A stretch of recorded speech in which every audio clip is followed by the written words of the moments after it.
Hello boys and girls, मैं अभिनय। आप देख रहे हैं मेरा चैनल अभी टेट क्लासेस। आज के इस वीडियो में मैंने फिज़िक्स के मोस्ट इंपॉर्टेंट 30 क्वेश्चन सॉल्व किए हैं जो कि किसी न किसी एग्ज़ाम में आए हैं या अक्सर रिपीट होते हैं। तो चलिए देखते हैं। सबसे पहला question, the slope of a distance time graph shows. इसके 4 ऑप्शन दिए हुए हैं हमें, एक्सीलरेशन, मोमेंटम, मास, स्पीड। इसका करेक्ट आंसर है हमारा स्पीड, क्योंकि हम जानते हैं कि स्पीड इक्वल्स टू होता है डिस्टेंस अपॉन टाइम। तो स्पीड निकालने के लिए हमें क्या चाहिए होता है, डिस्टेंस और टाइम। तो हमें डिस्टेंस और टाइम ग्राफ क्या बताएगा, हमें स्पीड बताएगा। चलिए हम नेक्स्ट क्वेश्चन की तरफ चलते हैं। As the object covers unequal distances in equal interval of time it is said to be in dash motion. इसके 4 ऑप्शन है, uniform, linear, non uniform, equilibrium. इसका करेक्ट आंसर हमारा नॉन यूनिफॉर्म, क्योंकि non uniform motion में क्या होता है, velocity हमारी वेरी करती है। उसकी वजह से हम क्या है, अनइक्वल डिस्टेंस कवर करते हैं इक्वल इंटरवल ऑफ टाइम में। चलिए तो नेक्स्ट क्वेश्चन की तरफ बढ़ते हैं हम। Which of the following physical quantities is a scalar quantity. इसके 4 ऑप्शन है, weight, impulse, Young's modulus, acceleration. इसका करेक्ट आंसर है हमारा यंग मॉड्यूलस। मैं आपको बता देता हूँ, स्केलर क्वांटिटी वो क्वांटिटीज़ होती हैं जिसमें सिर्फ मैग्नीट्यूड होता है, डायरेक्शन नहीं होता है। तो इसका ऑप्शन था हमारा correct answer C, Young modulus. चलिए चलते हैं अपने नेक्स्ट क्वेश्चन की तरफ। Dash is a measure of the moisture in air. इसके 4 ऑप्शन दिए हुए हैं, density, viscosity, impurity and humidity. तो इसका करेक्ट आंसर है हमारा ह्यूमिडिटी। मैं आपको बता देता हूँ ह्यूमिडिटी क्या होता है। ह्यूमिडिटी होता है हमारा वाटर वेपर जो भी एनवायरनमेंट में प्रेजेंट होता है, उसको हम क्या कहते हैं, ह्यूमिडिटी। इसलिए हम उसको मॉइस्चर भी बोल सकते हैं। तो इसलिए मॉइस्चर के मेज़र को क्या बोलेंगे, हम ह्यूमिडिटी बोलेंगे। चलिए चलते हैं हम अपने नेक्स्ट क्वेश्चन की तरफ। Kaleidoscope was invented by dash, John Barber, Tim Berners-Lee, Alan Blumlein, David Brewster. इसका करेक्ट आंसर है हमारा ऑप्शन डी, डेविड ब्रूस्टर। चलिए नेक्स्ट क्वेश्चन की तरफ बढ़ते हैं अपने। Density of water is maximum at dash. इसके 4 ऑप्शन दिए हुए हैं हमें, 12 degree Celsius, 8 degree Celsius, 4 degree Celsius, 0 degree Celsius. इसका करेक्ट आंसर है हमारा 4 डिग्री सेल्सियस। जो वाटर की डेंसिटी हमारी मैक्सिमम होती है वो किस टेम्परेचर पे होती है, 4 डिग्री सेल्सियस पे। तो नेक्स्ट क्वेश्चन की तरफ बढ़ते हैं। Instrument for measuring wind velocity is called. अब इसके 4 ऑप्शन दिए हुए हैं, कोलम्ब मीटर, एनीमोमीटर, साइनोमीटर, क्रोनोमीटर। तो इसका करेक्ट आंसर है हमारा एनीमोमीटर। चलिए नेक्स्ट क्वेश्चन की तरफ बढ़ते हैं हम अपने। Rate of change of momentum is dash. इसके 4 ऑप्शन है हमारे पास, एरिया, प्रेशर, फोर्स, वेलोसिटी। तो चेंज ऑफ मोमेंटम जब हमारा होता है तो उसको हम क्या बोलते हैं, बिल्कुल सही, फोर्स बोलते हैं। तो इसका करेक्ट आंसर हमारा ऑप्शन सी। चलिए नेक्स्ट क्वेश्चन की तरफ बढ़ते हैं हम अपने। Upward force on a floating body is called dash. इसके 4 ऑप्शन है हमारे पास, जर्क, ब्यूएंसी, आर्किमिडल फोर्स, एंटी ग्रेविटी। तो क्या होगा, जो हमारा लिक्विड क्या होता है, मैं आपको इसको समझा देता हूँ। जब भी हम लिक्विड में कोई भी बॉडी को इमर्स करते हैं तो एक लिक्विड क्या करता है, फोर्स जनरेट करता है अपवर्ड डायरेक्शन में। जैसे आप कभी भी पानी में कूदे होंगे या तैरने के लिए आपने ट्राई किया होगा, तो आपको ऐसा लगता है कि हमारी बॉडी क्या है कि ऊपर की तरफ आ रही है। तो वो लिक्विड एक फोर्स हमारे ऊपर अप्लाई करता है, ठीक है। तो वो कौन सा फोर्स होता है, इसका ऑप्शन होगा B, buoyancy force. Farad is a unit of dash. इसके 4 ऑप्शन है, capacitance, reactance, electrical charge, electrical conductance. तो इसका सही आंसर होगा हमारा क्या, कैपेसिटेंस। चलिए नेक्स्ट क्वेश्चन की तरफ बढ़ते हैं हम। Why metals conduct electricity. इसके 4 ऑप्शन दिए हुए हैं हमें, because of low melting point, because of high tensile strength, because of free electron, because of high atomic density. तो इसका ऑप्शन हमारा होगा क्या, ऑप्शन सी करेक्ट हो। मैं आपको बता देता हूँ, इलेक्ट्रिक करंट होता क्या है, इलेक्ट्रिक करंट होता है मूवमेंट ऑफ चार्जेस। तो मेटल्स के पास क्या होता है, एक फ्री इलेक्ट्रॉन होता है जो कि क्या करता है, मूव करता है। तो उसी की वजह से क्या प्रोड्यूस होता है, इलेक्ट्रिक करंट प्रोड्यूस होता है। उससे क्या प्रोड्यूस होगा, इलेक्ट्रिसिटी। तो इसका ऑप्शन हो गया हमारा सी। चलिए तो नेक्स्ट क्वेश्चन की तरफ बढ़ते हैं। What is the unit of relative density? तो इसके चार ऑप्शन दिए हुए हमें, kg per metre, kg per metre square, kg per metre cube, it has no unit. तो इसका ऑप्शन हमारा कौन सा सही होगा? ऑप्शन डी हमारा इसका सही होगा। मैं आपको समझा देता हूँ। रिलेटिव डेंसिटी का मतलब होता है दो डेंसिटीज़ के बीच में रिलेशन देखना। जब मैं दो डेंसिटी के बीच में रिलेशन देखूंगा तो क्या होगा? दोनों डेंसिटी की जो भी यूनिट होगी, ठीक है, डेंसिटी की यूनिट होती है KG per metre cube. KG per metre cube इसका और केजी पर मीटर क्यूब नीचे वाले का, दोनों का कट जाएगा तो हमारी रिलेटिव डेंसिटी होगी जो उसकी क्या यूनिट निकलेगी?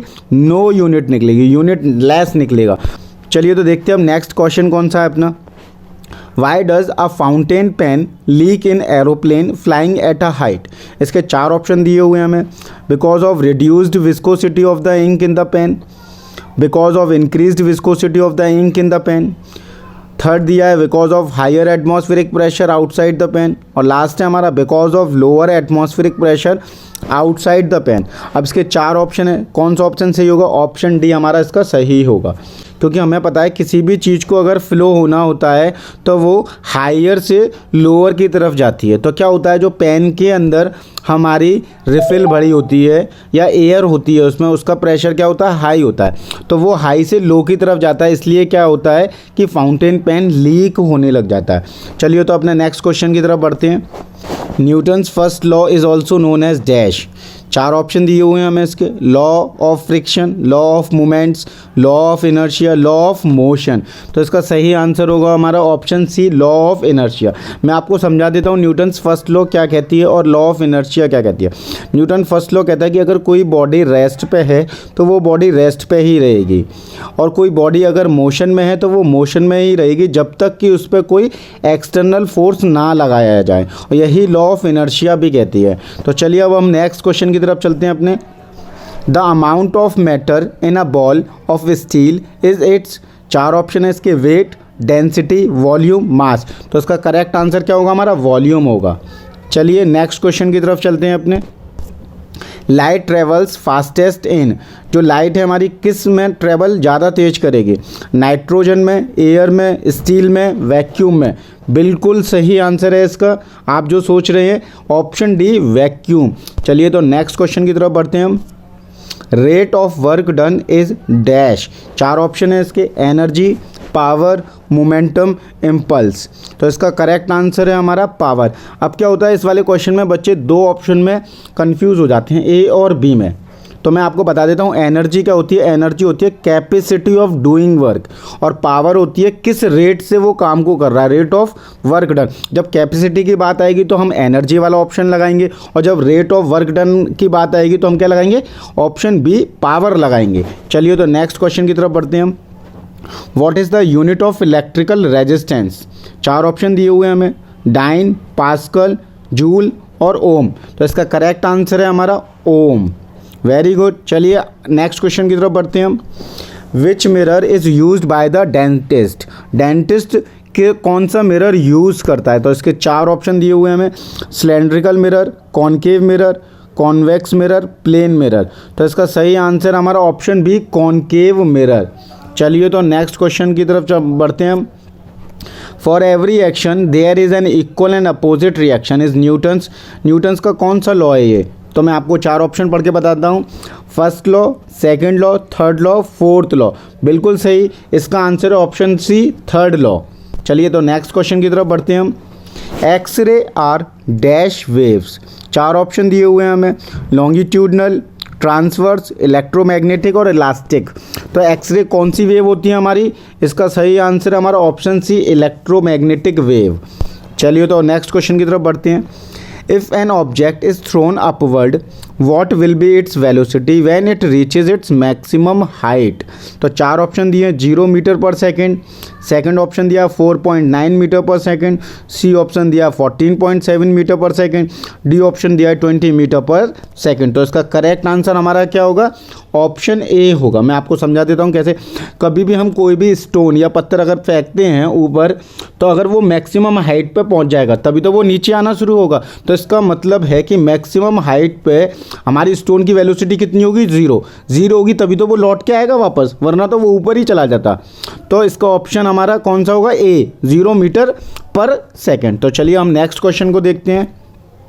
Human beings hearing range is dash. ठीक है, इसके 4 ऑप्शन है 50 to 50,000 hertz, 40 to 40,000 hertz, 30 to 30,000 hertz, 20 to 20,000 hertz. तो इसका करेक्ट आंसर हमारा होगा ऑप्शन डी 20 to 20,000 हर्ट्स। चलिए तो नेक्स्ट क्वेश्चन देखते हैं हम अपना।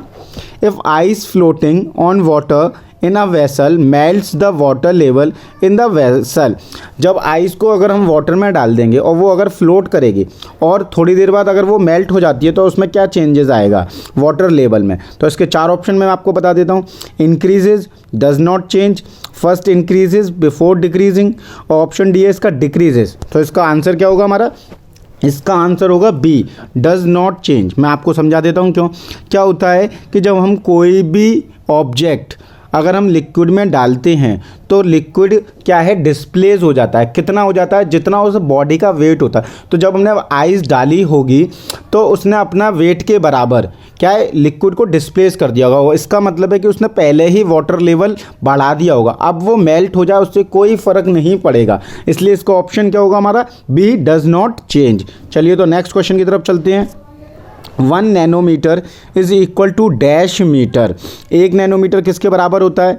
इसके 4 ऑप्शन मैं आपको बता देता हूँ। 10 की पावर -3, 10 की पावर -7, 10 की पावर -9 और 10 की power -12।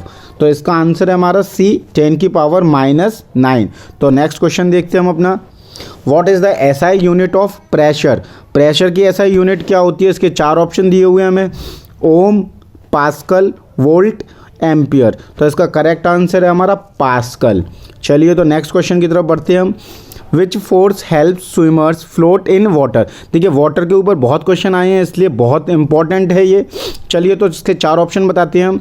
Muscular force, frictional force, buoyant force और लास्ट है हमारा मैग्नेटिक फोर्स। तो मैंने आपको बताया कि आप जब भी पानी में कूदेंगे तो एक फोर्स लगता है जो कि लिक्विड आपके ऊपर लगाता है। उस फोर्स को हम क्या कहते हैं? ब्यूएंट फोर्स। तो इसका ऑप्शन क्या हो गया? ऑप्शन सी करेक्ट हो गया। चलिए नेक्स्ट क्वेश्चन देखते हैं अब। Hertz is the SI unit of which of the following?